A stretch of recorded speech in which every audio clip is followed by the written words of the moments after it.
Les invito a abrir sus Biblias a 2 Timoteo, capítulo 1. Estoy predicando este libro en los domingos que tengo la oportunidad de predicar. Es mi lugar favorito de predicar, así que estoy muy contento siempre poder compartir la palabra de Dios en este lugar. Como pasa un mes normalmente y entre mis mensajes, tengo que tomar un poco de tiempo para dar el trasfondo, especialmente en este caso. El párrafo de hoy pegaba bien con el párrafo que prediqué la última vez, pero si hubiera predicado todos juntos, hubiera sido 2 horas y media. Entonces lo dividí en dos, pero ahora voy a tener que darles algo del trasfondo también. Hoy en día, sabemos que encontrar una iglesia que retiene la sana doctrina y que guarda el depósito del evangelio encomendado es difícil encontrar. Muy difícil. Muchos de ustedes lo saben porque lo buscaron y lo buscaron y lo buscaron hasta venir aquí. Uno pensaría que no sería tan difícil como los 2 mandatos que vimos en capítulo 1, la última vez que yo prediqué. 2 mandatos que versículos 13 y 14 dice: retén las sanas palabras y guardá el tesoro que ha sido encomendado.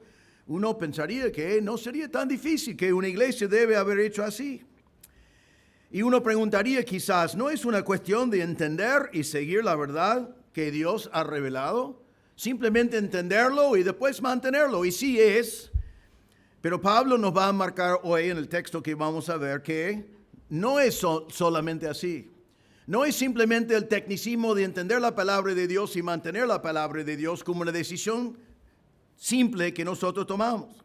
Porque Pablo nos va a marcar en el texto de hoy que mantenerse firme guardando la sana doctrina y guardando el tesoro del evangelio que nos fue entregado lleva un precio. Lleva un precio personal. Lleva un precio personal muy alto. Si nosotros como iglesia y como creyentes decidimos ir con la cultura del día, es fácil. La cultura nos aplauda. Nadie nos pone en contra. Estamos aceptados. No hay resistencia. Entonces lo más fácil es ir con la cultura. Si yo decido ir con la corriente, ya es natural porque la corriente me lleva. Estoy aplaudido. Estamos todos contentos. Pero si yo decido mantenerme firme en contradicción a la cultura y en contradicción a la corriente, me mantengo firme con la sana doctrina de la palabra de Dios, cueste lo que cueste, ya pierdo los aplausos. Puedo perder los amigos. Puedo perder miembros de mi propia iglesia si hago así. Por eso hay muy pocos que lo hacen. Ahora date cuenta que, comenzando con el pastor que mantiene estas cosas delante de la congregación, es el que puede pagar el precio personal más alto. Pero también si vos como miembro decidís ser firme y defender la sana doctrina y el evangelio que nos fue encomendado, también pagarás un precio. Entonces tenés que contar el costo, entender que va a ser así, que no es simplemente entender doctrina, sino es estar dispuesto a pagar el precio, que puede incluir tus amigos, puede incluir personas que amás, que se ponen en contra.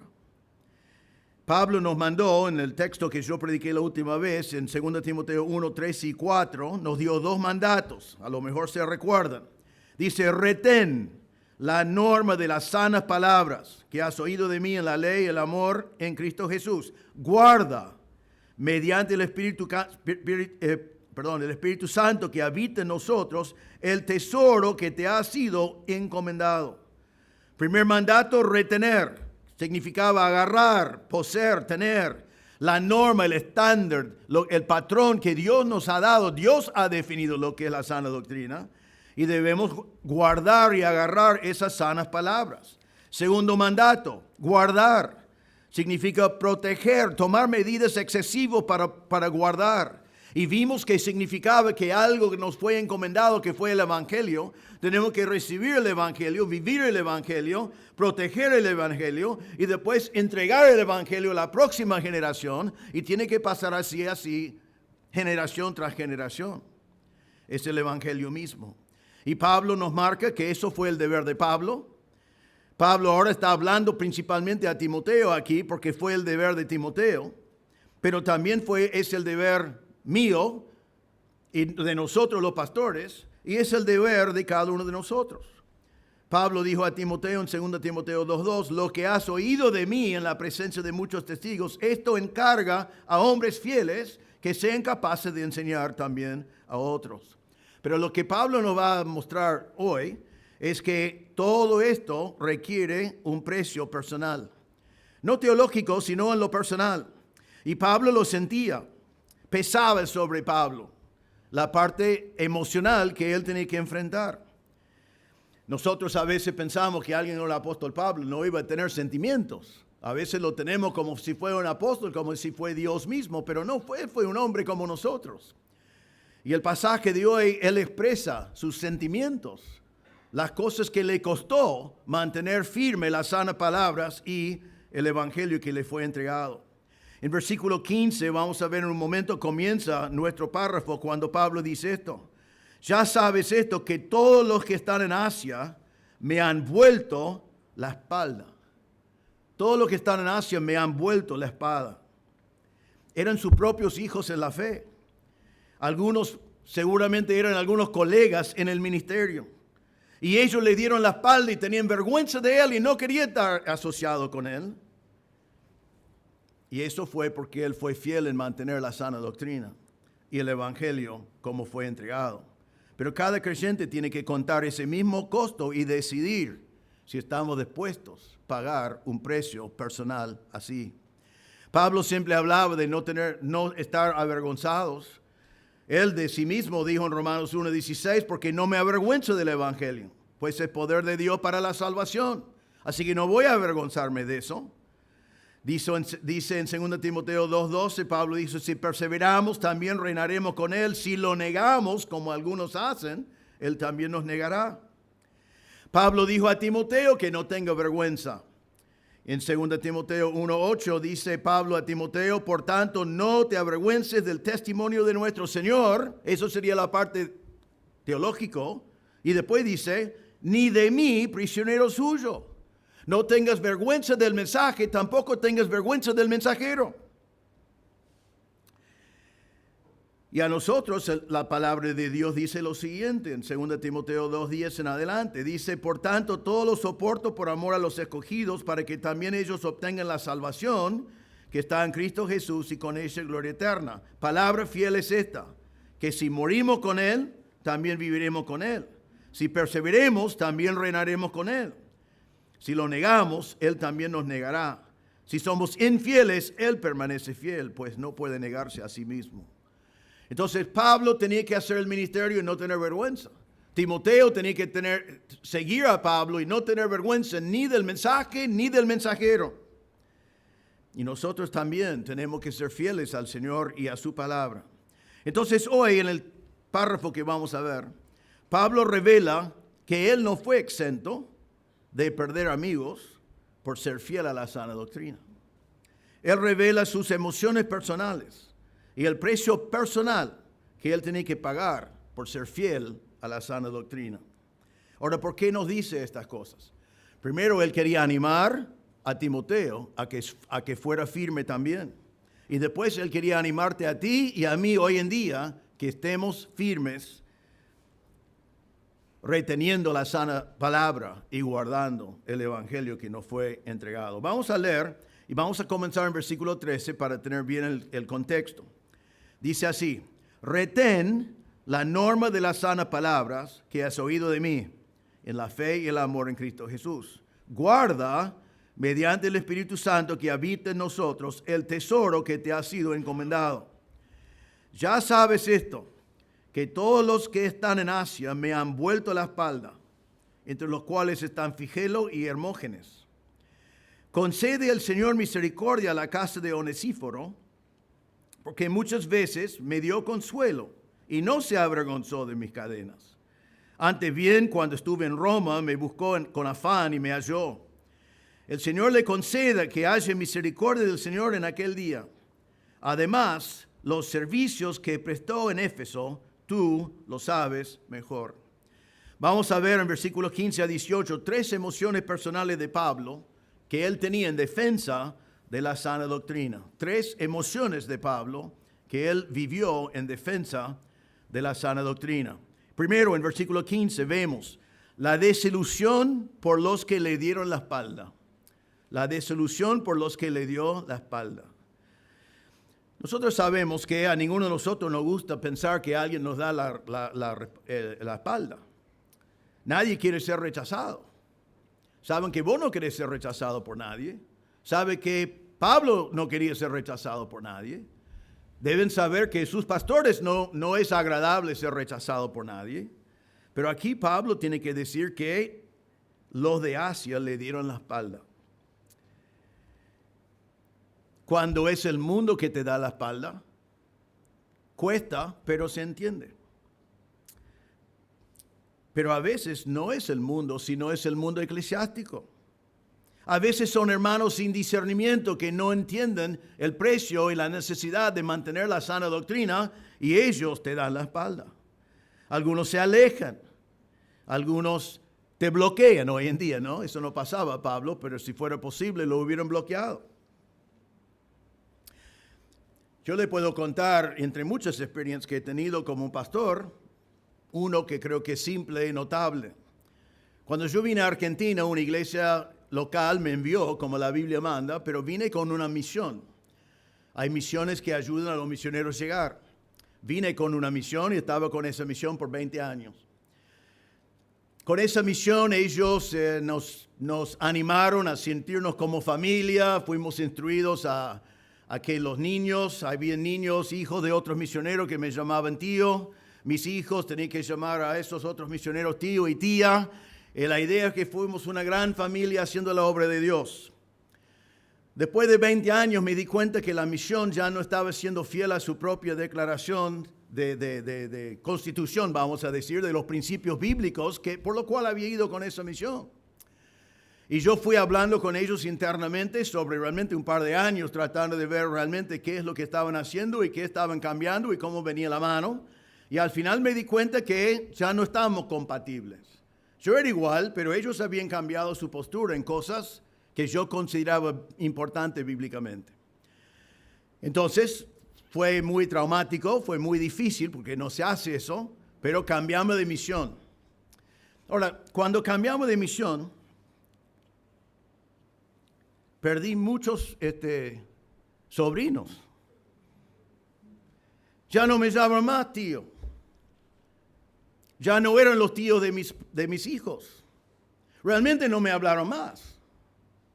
Había gente con esa misión que me mandó a decir que no le manda mi carta misionera porque no querían tenerlo más y yo no estaba con la misma organización con la cual ellos estaban. Ellos siguieron con esos cambios que había hecho la misión y creo que mi presencia les molestaba porque yo tomé una decisión muy difícil pero basado en principios bíblicos y ellos no. Perdí sostén. No había tampoco internet para que me bloqueen en ese momento, pero cortaron comunicación conmigo. ¿Por qué hicieron eso? ¿Fue porque era un principio bíblico en sí? No, es porque yo me mantuve fiel a unos principios bíblicos y tuve que perder amigos, sostén, gente de un trasfondo. Y lo más interesante es que la gente que dejó de sostenerme, por ejemplo, ellos participaron en el ministerio porque estamos de acuerdo, todavía estamos de acuerdo, pero por una razón de tomar una postura firme en cuanto a algunas cosas que la Biblia marcaba, tuve que perder muchas cosas. Eso no es nada exclusivo para mí. Todo pastor ha vivido eso y quizás algunos de ustedes lo han vivido también. Entonces, cuando es el mundo, cuesta. Cuando es el mundo eclesiástico, que es bastante común también, cuesta. En este caso era lo peor de todas las situaciones porque Pablo fue dado la espalda por sus hijos en la fe. Fueron las personas que se convirtieron bajo su ministerio. Son personas que, como Pablo dijo a los Gálatas en 4:19, cuando dijo, hijitos míos, por quienes de nuevo sufro dolores de parto hasta que Cristo sea formado en ustedes. Él había dedicado 3 años a estar en Éfeso. Él había dado su vida a los que estaban en Éfeso. Él les había enseñado, fueron sus hijos en la fe. eran sus colegas en la obra, era su familia espiritual. Y él va a nombrar a dos personas en especial en versículo 15, Figelo y Hermógenes. No sabemos prácticamente nada de ellos, solo están mencionados aquí. En otros lugares hay hombres mencionados que fueron apóstatas, pero no dice esto de ellos acá. Probablemente fueron colegas en el ministerio, no apóstatas, pero aún sin ser apóstatas, habían dado la espalda a Pablo porque tenían vergüenza de él. Y creo que cuando vemos sus nombres, Pablo está diciendo, todo de Asia me han vuelto la espalda. Y aunque sea difícil creer, puede creer que aún Figelo y Hermógenes me han dado la espalda. ¿Y por qué le pasó todo esto a Pablo? Porque él estaba en la cárcel, porque había sido fiel a predicar, guardar y predicar el tesoro encomendado que fue el Evangelio de Cristo y de mantener la sana doctrina. Y como resultado, le dieron la espalda. Ahora mire a quiénes son los que le dieron la espalda. Dice Pablo, todos los que están en Asia. Cuando él habla de Asia, aquí está hablando de la ciudad de Éfeso, que fue la capital de la provincia de Asia. No es Asia el continente como nosotros lo conocemos hoy. Es donde estaba Timoteo ministrando. Y por eso él comienza diciendo, ya sabes esto, Timoteo, que me han dado la espalda los de Éfeso. Pablo se encuentra en Roma, en la prisión. Está en la cárcel.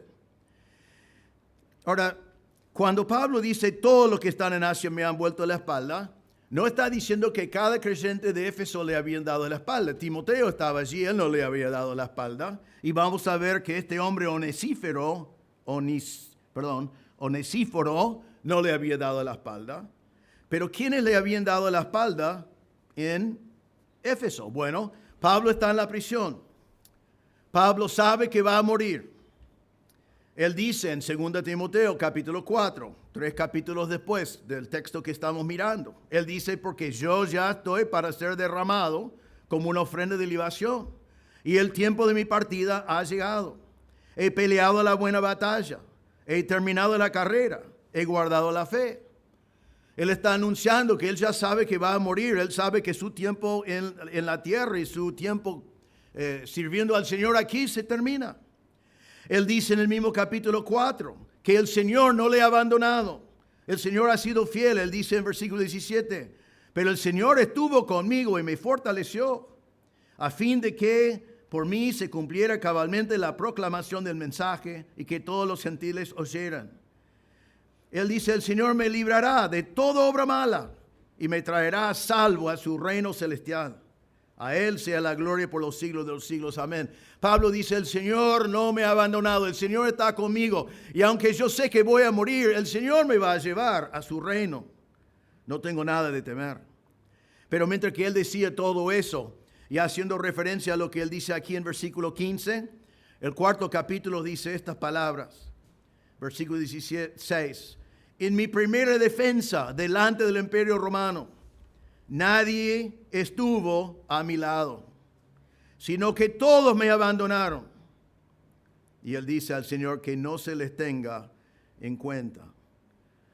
Imagínate estar el apóstol Pablo solo en una cárcel, condenado a muerte, sabiendo que su vida termina. Después de años de ministerio, haber sido utilizado para que miles de personas conozcan a Cristo y muchas iglesias fueron conocidas. Y él tiene que decir cuando estaba delante de las autoridades, todos me abandonaron y nadie estaba conmigo. Y eso es lo que hace referencia en versículo 15. Que todos los de Asia que podían haber dado testimonio a su favor, todos los de Asia que se debe haber presentado en su defensa delante de las autoridades, le habían vuelto la espalda. Ahora, ¿por qué hicieron eso? Tenemos una pista en el próximo versículo cuando habla de Onesíforo. La primera motivación de darle la espalda fue porque tenían vergüenza de sus cadenas. Miren versículo 16, la mitad dice, porque muchas veces me dio consuelo y no se avergonzó de mis cadenas. ¿Sabe que fue un tiempo de mucho peligro?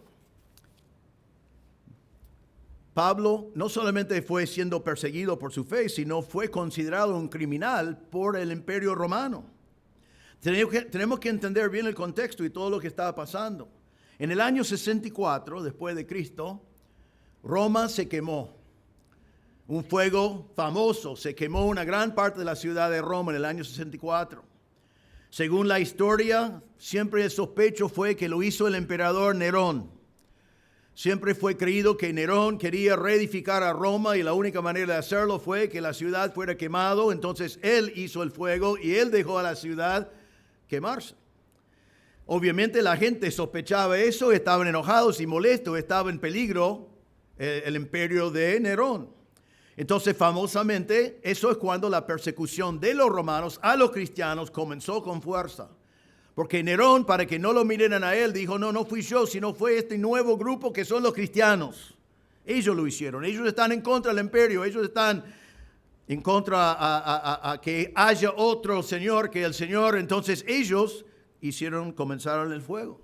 En ese tiempo entonces había mucha persecución. Pedro fue encarcelado y lo mataron. Y ahora Pablo fue encarcelado. Él escribe esta carta. Recuerden que el fuego fue en el año 64. Y esta carta fue escrita en algún momento entre el año 64 y 67. Enseguida después del fuego. Y sabemos que Pablo murió en el año 68. Así que todo está pasando en medio de este ambiente. Entonces debemos entender que Pablo está acusado de sedición. Está acusado de ser un rebelde en contra del poder del emperador. Culpable de un crimen en contra del imperio. Y asociarse con Pablo podía llevarte a poner en peligro tu propia vida. Entonces ellos no querían identificarse con el criminal.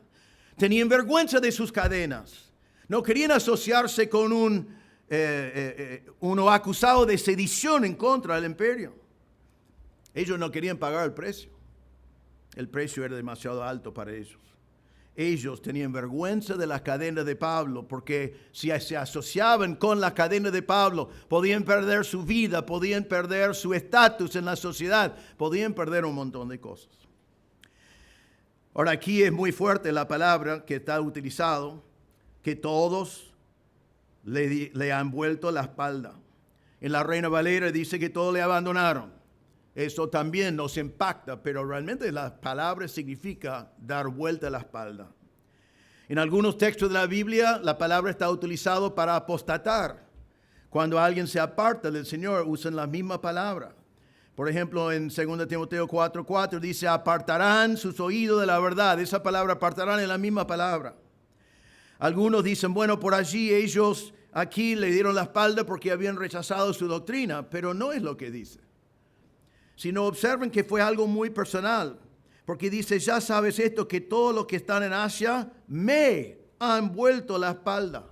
Él no dice se apartaron de la verdad, como dice en otro pasaje. Él no dice que apostataron de la verdad. Aparentemente siguieron con la verdad, pero era muy personal, dieron la espalda a Pablo. Me abandonaron, me han vuelto la espalda. Se avergonzaron de mis cadenas. Y aquí tenemos que preguntarnos otra vez, ¿por qué Pablo estaba en cadenas? Fue en cadenas porque él había sido fiel a los mismos mandatos que nos dio en versículos 13 y 14. Él estaba en cadenas porque había sido fiel en predicar el evangelio que fue encomendado. Él estaba, aunque no fue popular, aunque iba en contra de la corriente, aunque no fue aceptable en el imperio. Entonces Pablo está diciendo aquí a Timoteo, Timoteo, tú también vas a sufrir si eres fiel. Yo te animo que seas fiel. Y Timoteo, no seas como Figelo y Hermógenes. No seas como lo de Asia que no están dispuestos a pagar el precio. Y está incluido aquí en las Escrituras porque está para vos también. Para mí, para nosotros como pastores y para vos como hermanos en Cristo. Que no seamos como Figelo y Hermógenes. Que no tengamos vergüenza de los resultados de ser fieles en predicar la sana doctrina. Entonces, eso fue la primera emoción que nos habla Pablo aquí. La segunda emoción se encuentra en versículo 16. Y la segunda emoción de Pablo es la gratitud por los valientes en momentos de peligro. la gratitud por los valientes en momentos de peligro. Él ya ha nombrado a Figelo y Hermógenes y ahora va a poner delante de Timoteo y delante de nosotros el ejemplo de Onesíforo. Va a decir, aquí es un hombre que sí hay que seguir. Timoteo, seguía el ejemplo de Onesíforo. ¿Por qué no podía ser llamado Juan? ¿No? Y a vos y a mí está diciendo, siguen el ejemplo de Onesíforo. Ahora, ¿qué es lo que hizo Onesíforo? Quiero que veamos lo que hizo, pero también es importante observar con qué actitud lo hizo. Las dos cosas son ejemplares. Entonces dice en versículo 15, concede al Señor misericordia a la casa de Onesíforo, porque muchas veces me dio consuelo. La primera cosa que vemos que Pablo dice, Él me dio consuelo. La palabra significa ser refrescado, proveer alivio. Literalmente significa dar a uno un respiro. Entonces Pablo está diciendo, yo estaba allí en la cárcel, el que vino a darme consuelo, un respiro, un alivio, un momento de alegría, fue este hombre. Vemos la misma palabra en Romanos 15:32. Pablo dijo, y para que con gozo llegue ustedes por la voluntad de Dios y encuentre, y aquí está la palabra, confortante reposo con ustedes. Él dice, Onesíforo me dio confortante reposo cuando yo estaba en la cárcel. Le dio ayuda espiritual, emocional y material. Por lo que vemos en el pasaje, es obvio que su venida a la cárcel y su ministerio a Pablo le dio consuelo emocional. Pablo estaba pensando en Figelo y Hermógenes. Pablo estaba recordando que cuando estaba delante de las autoridades estaba solo. Pero ahora vino un hombre. Imagínate cuando Pablo está en la cárcel solo y nadie ha venido a visitarlo y nadie está interesado en lo que le pasa y nadie está allí para su defensa, que cae este hombre. Y está allí para darle un alivio a la situación que está viviendo. Entonces era un alivio emocional por lo que él estaba viviendo. Era un alivio emocional porque aquí hay un hombre que no tenía vergüenza de las cadenas de Pablo. Seguramente fue material, como vemos de Pablo en muchas oportunidades en el Nuevo Testamento, como en Filipenses, que también él estaba en la cárcel. Y él dijo a los filipenses, me alegré grandemente en el Señor de que ya al fin han reavivado su cuidado para conmigo. En verdad antes se preocupaban, pero les faltaba la oportunidad. No que hable porque tengo escasez, pues he aprendido a contentarme cualquiera que sea mi situación. Pero lo he recibido su ofrenda, dice a los filipenses, todo, y tengo abundancia, estoy bien abastecido, habiendo recibido de Epafrodito lo que han enviado, fragante aroma, sacrificio aceptable, agradable a Dios. De los filipenses fue Epafrodito, y aquí de Éfeso fue Onesíforo. En Roma, los prisioneros no estaban bien cuidados por el Estado. Si le dieron comida suficiente para que no mueran hasta que los romanos lo mataran, ¿no? Era como mantenerlos vivos hasta que ellos podían crucificarlos o en el caso de Pablo, cortarle la cabeza. Entonces, si uno iba a comer más o menos era porque alguien iba a traerles comida. Y Pablo está allí. ¿Quién es el que viene a ministrarle? Onesíforo. Ahora, pero observen que dice que Onesíforo había dado consuelo a él, y observen lo que dice muchas veces, con frecuencia. Pablo marca de que esto no fue una sola visita, no fue que vino una vez, dijo, bueno, ya cumplí y nunca más. No es que estaba tratando de zafar o poder decir que él había hecho algo grande, sino que él lo encontró en la cárcel y vez tras vez, con frecuencia, él fue allí para darle consuelo. Fue a la cárcel para ministrarle. Con compromiso y con dedicación y con constancia, con valentía, porque era peligroso y sin tener vergüenza de sus cadenas, Pablo dice, este hombre vino y me dio consuelo. Ahora, esto es la primera cosa. Después dice, en versículo 16, dice, y no se avergonzó de mis cadenas. Eso significa que Onesíforo se identificó públicamente con las cadenas de Pablo. Ahora, Pablo estaba en una prisión. Entendemos de la historia que estaba en una prisión en Roma que se llamaba la prisión Mamertine. La prisión Mamertine fue considerado el peor lugar donde uno podía estar. Si estás en Roma alguna vez, lo podés visitar. Está el Coliseo, está el Foro de Roma, donde estaba la ciudad en aquel entonces, y después esta prisión. Hoy en día está todo limpio, es un lugar turístico, pero igualmente se ve como un lugar muy, muy feo. Realmente es una calaboza. Fue construido como 600 años antes de Cristo como una prisión, pero después se hicieron una calaboza más abajo. Hoy en día podés pasar por una escalera y aún así está difícil bajar y después subir, pero en aquel entonces había solamente un agujero y una calaboza abajo y lo bajaron por el agujero y por una soga y así quedó hacia abajo. Un historiador romano del tiempo de Pablo dijo esto de esa prisión. Dice, la oscuridad, el hedor y el abandono le dio una apariencia horrible y de terror. Los romanos no tenían cárceles para castigar a la gente o para guardarlos para que no hagan más crímenes. La prisión para los romanos era simplemente un lugar donde guardaba a la gente para su juicio y después hasta su ejecutación. Este lugar que está en un pozo también justamente estaba conectado con las cloacas de la ciudad de Roma. Yo vi allí cuando estaba visitando dónde estaba el agujero de eso. Entonces, cuando uno murió allí era fácil. Levantaron la tapita y lo mandaron por la cloaca. Total, ¿quién importaba? Fue un enemigo del Estado. Y así, eso es el lugar donde estaba Pablo cuando este hombre lo buscaba. Y Pablo dice, aún así él no tenía vergüenza de mis cadenas. Él estaba dispuesto a asociarse conmigo, aunque eso lo pusiera su vida en peligro. Después sigue el mismo versículo, el próximo versículo dice, antes bien cuando estuve en Roma me buscó con afán. Me buscó con afán. Este hombre no era de Roma, pero fue allí a buscar a Pablo. La palabra buscar es una palabra que significa buscar con dedicación, buscar con la intención de no dejar de buscar hasta encontrar lo que uno estaba buscando. Creo que en la Reina Valera dice que buscó con solicitud. Me gusta la traducción acá, me buscó con afán, con prisa, con diligencia, con compromiso. Ahora hubiera sido muy difícil para este hombre encontrar a Pablo en la cárcel. Primero tenemos que recordar que él no era de Roma, ¿no? Yo he ido a Roma, es difícil encontrar donde querés estar en Roma. La ciudad es más grande ahora que en aquel entonces, pero él no era de Roma, no sabía bien dónde estaban los lugares.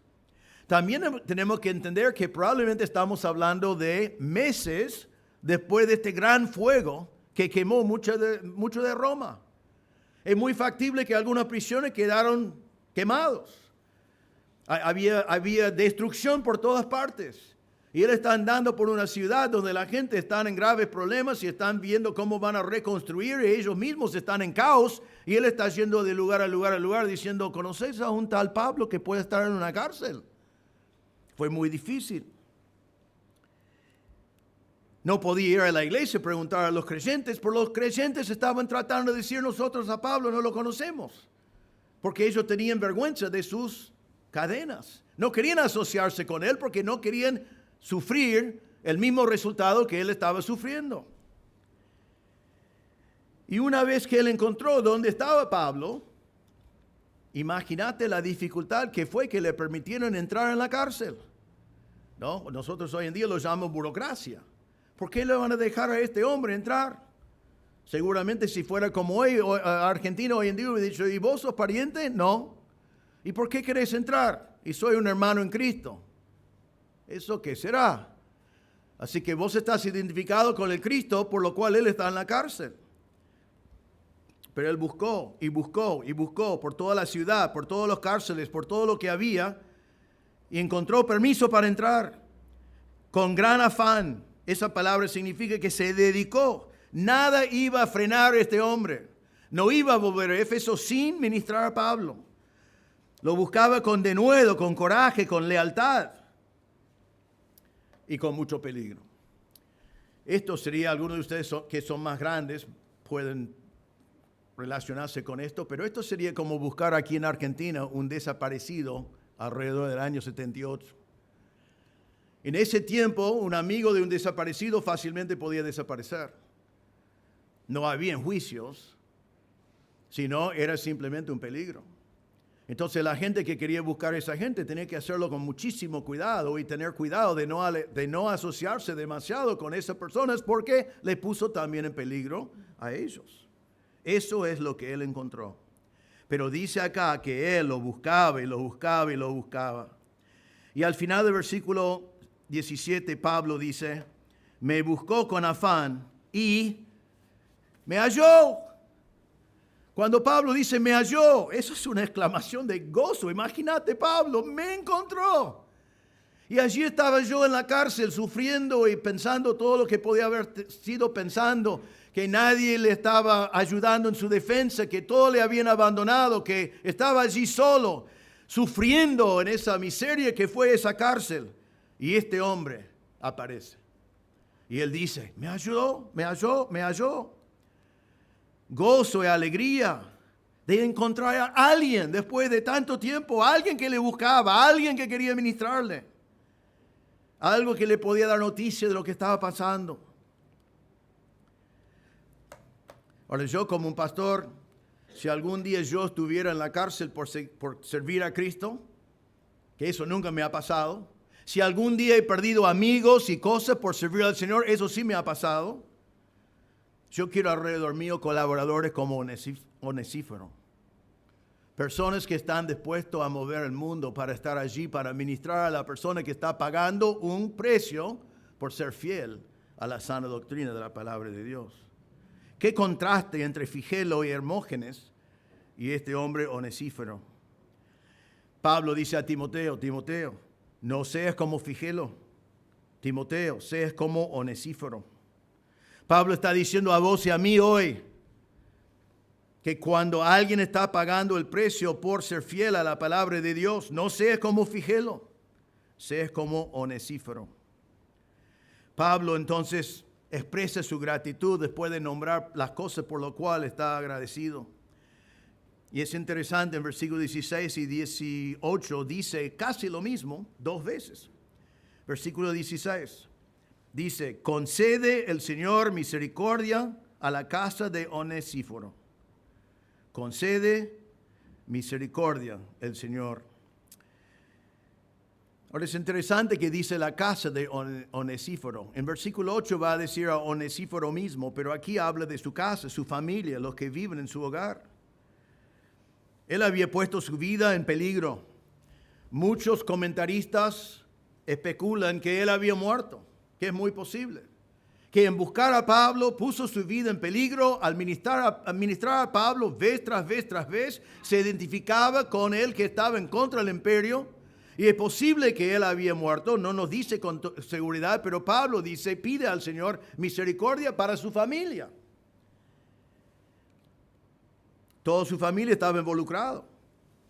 Ellos fueron dejados en Éfeso cuando él fue a Roma. Ellos sintieron su ausencia cuando no estaban. Ellos se preocupaban por su bienestar cuando estaba en Roma. Ellos también estaban en peligro, porque si él fue acusado y condenado, ellos también podían ser. Entonces Pablo dice al Señor, concede misericordia a la casa de Onesíforo. Misericordia. Otorgar, dar en gratitud, misericordia. Misericordia de Dios es la compasión de Dios. ¿Sabe que cuando nosotros tenemos que sufrir y pagar un precio, aunque el precio sea persecución como la cárcel, o sea la pérdida de amigos, la pérdida de una relación con hermanos, porque estamos firmes a la verdad de la palabra de Dios, podemos contar con la misericordia de Dios, la compasión de Dios. Él ayuda cuando uno no puede ayudarse a sí mismo. Y Dios aquí, Pablo aquí bendice a la familia de Onesíforo con la misericordia de Dios en el medio de todo lo que estaban pasando. Pero en versículo 18, después de decir todo lo que este hombre había hecho, él dice así: el Señor le conceda que haya misericordia del Señor en aquel día. Ahora Pablo aquí está haciendo un juego de palabras. Él dice me halló y ahora dice que él haya misericordia. Ahora cuando él dice que Onesíforo halle misericordia en aquel día, está hablando del tiempo de juicio. Pero en el caso de Onesíforo, no está hablando del gran trono blanco. El gran trono blanco es cuando todos los que no conocen a Cristo serán juzgados. Y dice de todos ellos, se va a abrir los libros de sus obras. Y si han hecho cosas buenas o malas, realmente al final no importa, porque van a ser pecadores. Y todos los que están juzgados por los libros de su vida van al infierno. Porque buenas obras, malas obras, no importa eso, sino vamos al infierno por nuestro pecado y todos somos pecadores. En el gran trono blanco dice que los libros estarán abiertos de nuestras obras y serán echados al lago de fuego, todos, menos los que están escritos en el libro de la vida. Los que están escritos en la libro de vida no es porque hicieron una buena obra, sino es porque confiaron en Cristo como su Salvador. Y ese libro marca a los que han sido redimidos por la sangre de Cristo. Eso está incluido en aquel día, pero aquí no está hablando de eso porque este hombre era salvo. Este hombre ya había recibido misericordia para aquel día cuando conoció a Cristo como Salvador. Sino aquí Pablo está hablando del tribunal de Cristo. La palabra de Dios nos habla del tribunal de Cristo, que es un tiempo cuando cada uno de nosotros que conocemos a Cristo como Salvador, estaremos delante del Señor para recibir recompensas por las cosas que hemos hecho para la gloria de Dios aquí en la vida. Pablo hablaba de eso. En 2 Corintios 5:10 él dice, porque todos nosotros debemos comparecer ante el tribunal de Cristo, para que cada uno sea recompensado por sus hechos estando en el cuerpo, de acuerdo con lo que hizo, sea bueno o sea malo. Otra vez, eso no es para la salvación. Lo que hicimos bueno o malo no nos sirve de nada para la salvación. Es el tribunal de Cristo cuando recibimos recompensas por lo que hemos hecho para la gloria del Señor aquí en la tierra.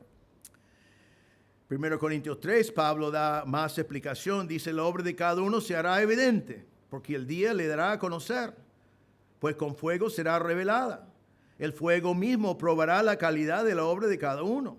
Si permanece la obra de alguien que ha edificado sobre el fundamento, recibirá recompensa. Si la obra de alguien es consumida por el fuego, sufrirá pérdida. Sin embargo, él será salvo, aunque así como a través del fuego. Entonces, algún día vos y yo vamos a estar delante del Señor. Nuestra salvación segura porque no depende de nosotros, sino de la obra de Cristo en la cruz. Y nuestras obras en el nombre del Señor serán probados. Hicimos obras en el nombre del Señor, pero a la gloria de mí mismo.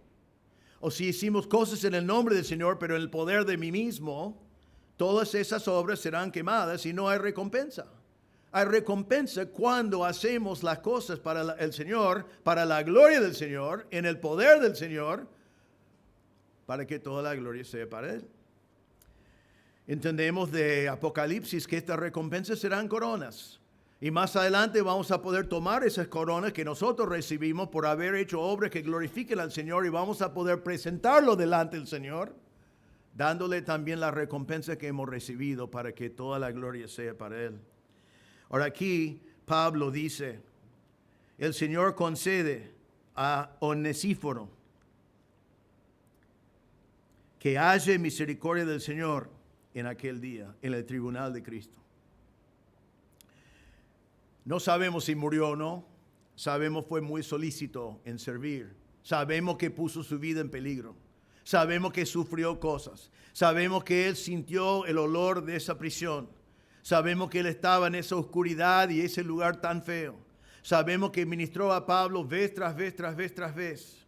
Y Pablo ahora dice, si Onesíforo no recibe recompensa aquí en la tierra, que es muy posible, pero dice una bendición, Señor, concede a él misericordia en el tribunal de Cristo cuando está delante de ti.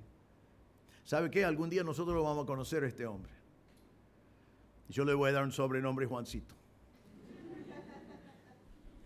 Y no sé cómo es el tribunal de Cristo, si somos espectadores o no, pero él todavía no se presentó delante del tribunal porque eso viene después. Me gustaría pensar que podemos ser espectadores y ver a este hombre pasar delante del Bema, que es un lugar que que existen todavía en las ruinas de algunas ciudades en el Imperio Romano, donde dieron esas recompensas a personas que habían ganado victorias. Y escuchar al Señor decir a Onesíforo, bien siervo fiel, y darle sus recompensas. Onesíforo fue solícito, fue fiel. Y Pablo le bendice con la misericordia de Dios para cada día que él estaba viviendo, que necesitaba la misericordia de Dios porque estaba viviendo en peligro. Y ahora Pablo le bendice con una bendición de la misericordia de Dios para aquel día cuando estará delante del Señor y recibirá las recompensas por su ministerio hacia Pablo. Ahora Pablo pone delante de Timoteo, recuerden que Timoteo fue tímido. Timoteo estaba viviendo en todo este ambiente. Él estaba en Éfeso, donde la gente había dado la espalda a Pablo. Él estaba viviendo en este tiempo de persecución. Él tenía miedo de muchas cosas y Pablo está por morir. Y Pablo dice, Timoteo, no seas como Figelo, no seas como él. Timoteo, seas como Onesíforo. Y Pablo dice a vos y a mí en esta noche, no seas como Figelo. Contá el costo, pensalo bien. Si vas a ser fiel a la sana palabra, hay un costo para pagar.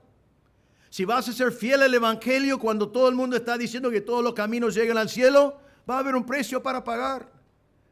Podés perder amigos eclesiásticos, podés pagar un precio. Sea como Onesíforo.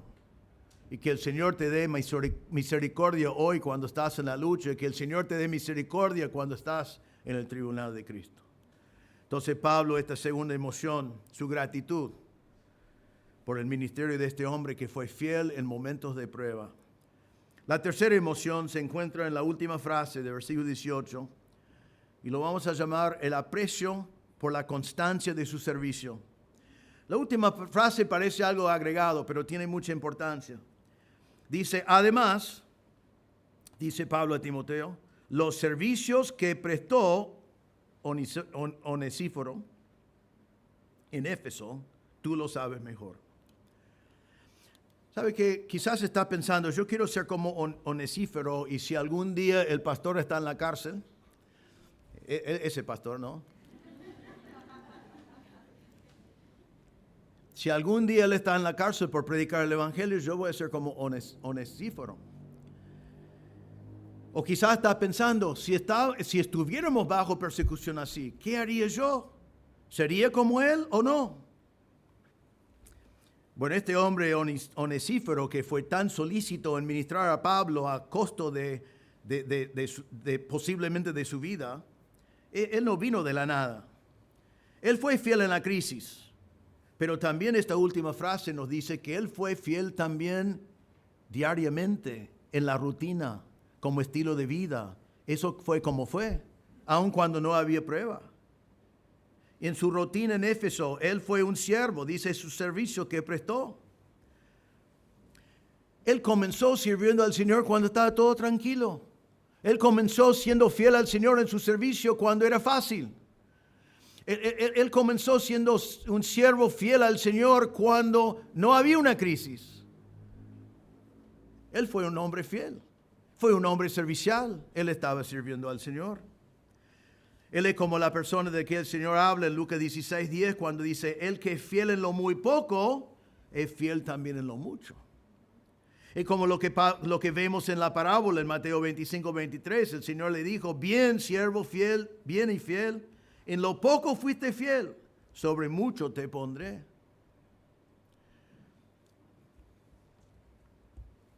Sus pastores sufren personalmente por mantenerse firmes a la sana doctrina. Es una realidad. No la prisión hasta ahora, pero perdimos amistades, supuestas amistades. Perdemos la presión de los que deciden cambiar. Sufrimos la pérdida de los que en un momento nos acompañaron y después dicen, no, es más fácil hacer otra cosa. Vivimos esas cosas. Y necesitamos a gente como Onesíforo a acompañarnos. Pero tú no vas a ser un Onesíforo en el momento de crisis cuando te das cuenta de algo así, cuando es grave, si no has sido ya un siervo fiel en la iglesia, en el servicio del Señor diariamente como rutina de vida. Es esa persona que ya aprendió a ser un siervo fiel, que el Señor dé la oportunidad de ministrar a la persona como Pablo que está sufriendo porque ha sido fiel a la palabra de Dios. Dice acá, además los servicios que prestó en Éfeso, tú lo sabes mejor. Timoteo estaba en Éfeso, este hombre vivía en Éfeso. Pablo dice, tú sabes mejor que yo, tú has visto a este hombre, él es fiel, él sirve. La palabra servicio es la palabra diaconeo, que no significa que fue un diácono, sino significa que fue un siervo. Cumplió con sus obligaciones, cumplió con sus deberes. Fue un siervo, completó su servicio. Y hay una palabra que está en griego que no se ve bien aquí en esta frase, los servicios que prestó. Es una palabra en griego que significa cuánto ha servido. ¿Cuánto? ¿Cuántas maneras que ha servido? Hay una palabra en griego que se pierde un poco en la traducción. Está diciendo que él ha sido un buen siervo otra vez, vez tras vez, tras vez, tras vez, tras vez. Mire, Timoteo, tú sabes que él sirvió en eso y sirvió en el otro y sirvió en todas estas cosas y sirvió fielmente. Y se nota que el mismo hombre que fue solícito en servir en la vida rutinaria, fue solícito en buscar y encontrar a Pablo y ministrarlo. El mismo que fue solícito en las cosas sencillas, cuando no había presión, fue el mismo que fue solícito cuando venía la persecución. Entonces, si vos querés preguntarte, ¿yo sería como Onesíforo si vendría una crisis? Es muy fácil saber. Es muy fácil saber por contestar esta pregunta. ¿Eres muy fiel en tu servicio al Señor hoy en día cuando las cosas están tranquilas? Porque si no podés ser fiel al Señor en servirle al Señor hoy en día, ¿en qué manera podemos pensar que vas a ser fiel cuando viene la crisis? Entonces, Pablo da gracias a Dios también y aprecia y reconoce que este hombre que vino a ministrarle de tal manera no vino de la nada, sino vino de un hombre que ya había sido un siervo, que servía con solicitud diariamente todos los días de su vida. Entonces, hermano, es importante que evalúes si estás siendo un siervo fiel hoy. ¿Qué es tu ministerio? El ministerio que tenés en la iglesia, a los hermanos, para el Señor, ¿con qué solicitud lo haces? ¿Lo haces con afán o lo haces en forma para figurar? ¿Lo haces para zafar o lo haces para lograr cosas para la gloria de Dios? Si estás enseñando a los niños una vez por mes, ¿te preparás en el colectivo cuando estás llegando porque sabes que tenés que estar adelante? ¿O pasás el mes escudriñando las escrituras y entendiendo lo que vas a enseñar y preparando visuales porque sabes que tenés 40 minutos con los niños y ellos necesitan entender ese pasaje de la palabra de Dios y lo haces con solicitud, con afán? El Señor quiere que todos seamos siervos de Él, pero también quiere que todos lo hagamos con solicitud, con dedicación. Y si lo haces así, si el día de mañana viene persecución, o cuando te das cuenta en el transcurso del tiempo que el pastor está siendo firme a la palabra de Dios, pero está perdiendo amistades en el mundo eclesiástico, que es muy común, porque otros se alejan, otros cambian, otros dicen, no vamos a mantener la doctrina firme porque lo vemos todo alrededor. Es cuando Él necesita de tu apoyo. Él necesita de tu amor. Él necesita que tú apareces cuando otros le han abandonado, cuando otros le han dado la espalda. Entonces vemos en este pasaje, con el mensaje que prediqué anteriormente y el pasaje de hoy, es absolutamente esencial que retenemos la sana palabra. Es absolutamente esencial que guardamos el tesoro del Evangelio encomendado a nosotros y que lo comunicamos a la próxima generación. Son mandatos. La iglesia depende de eso.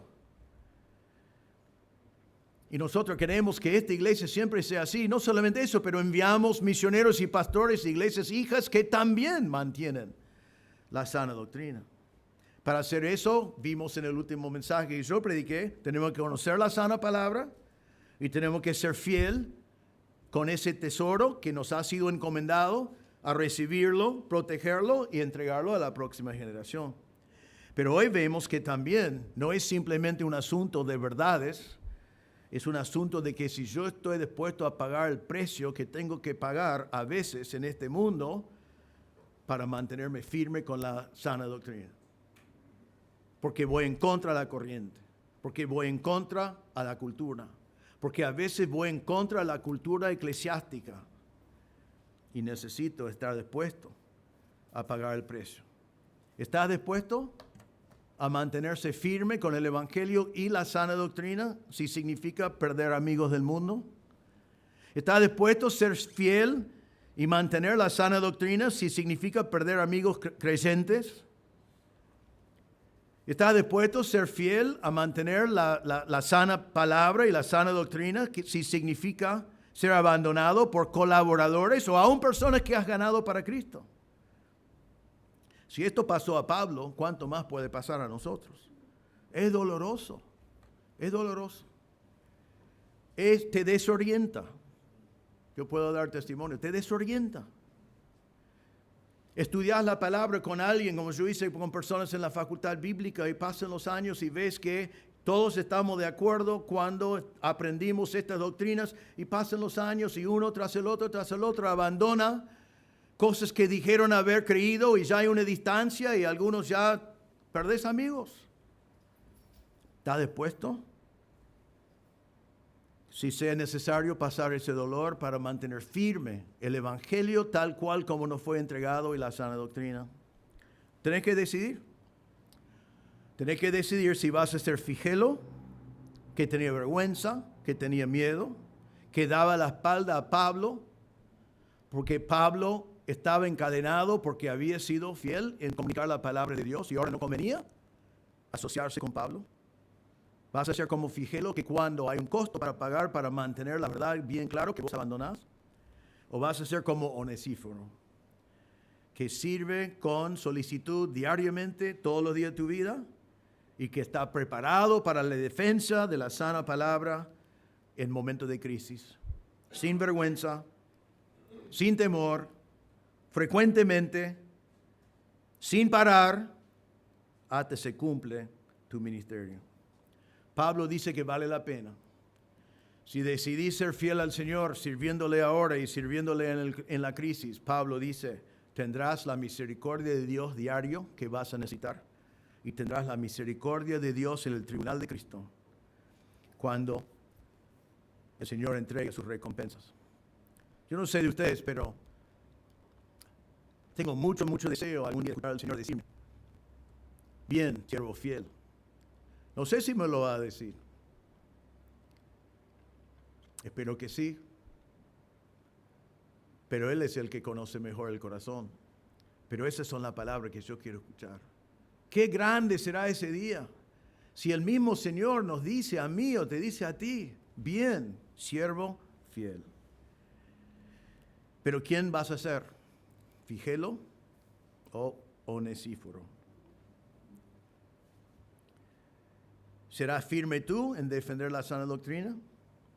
¿Estarás tú al lado de tu pastor cuando él tiene que mantenerse firme en contra de la corriente? Porque está en juego el tesoro encomendado que fue dado a nosotros y tenemos que entregar a la próxima generación. Quiero terminar hablando por un momento de este tesoro que es el Evangelio. Pablo dijo a Timoteo, en 1 Timoteo 1, según el glorioso Evangelio de Dios bendito que me ha sido encomendado. Es el Evangelio que le fue encomendado a Pablo, que pasó a Timoteo. Y Timoteo pasó ese Evangelio a hombres fieles. Y esos hombres fieles lo pasaron a otros que eran aptos para enseñar. Y eso siguió generación tras generación tras generación hasta que alguien, gracias a Dios, encomendó ese mismo Evangelio a ti. Y conociste a Cristo como Salvador. Quizás hay alguien presente en esta noche que no conoce a Cristo como Salvador. Y quiero aprovechar de este mismo momento para encomendar ese mismo Evangelio a ti. El Evangelio que ha salvado a todos nosotros que conocemos a Cristo. Pablo dijo, palabra fiel y digno de ser aceptado por todos. Cristo Jesús vino al mundo para salvar a los pecadores, entre los cuales yo soy el primero. Todos nosotros somos pecadores. Algunos pecadores salvos por la gracia de Dios y otros pecadores que todavía necesitan de un Salvador.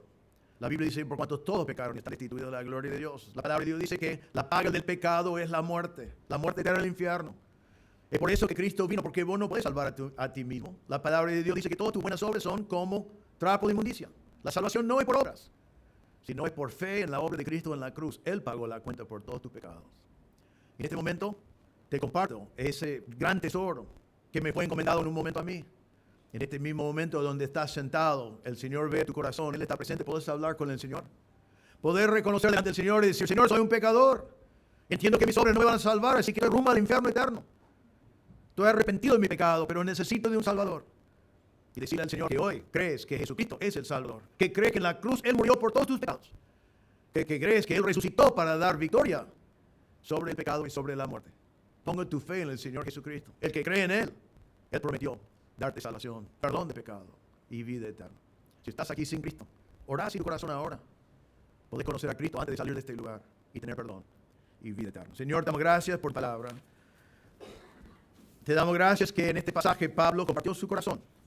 Siendo el gran apóstol y habiendo ministrado a tantas personas, él se encontró en este momento pagando un precio personal, estando delante de las autoridades sin nadie.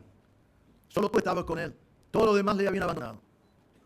Pero gracias a Dios, él fue fiel a la sana doctrina del Evangelio hasta la muerte. Gracias a Dios, Timoteo decidió ser, no como Figelo, sino como Onesíforo. Y ser fiel también. Te damos gracias, Señor, por esta ilustración de un hombre fiel. Un hombre fiel en la vida ordinaria, siendo un siervo con solicitud para la gloria de Dios. Y un hombre que en el momento de la crisis estaba dispuesto a identificarse con Pablo, poniendo en riesgo su vida para ministrar al gran siervo de Dios que estaba en cadena simplemente porque había sido fiel al Evangelio y a la sana doctrina.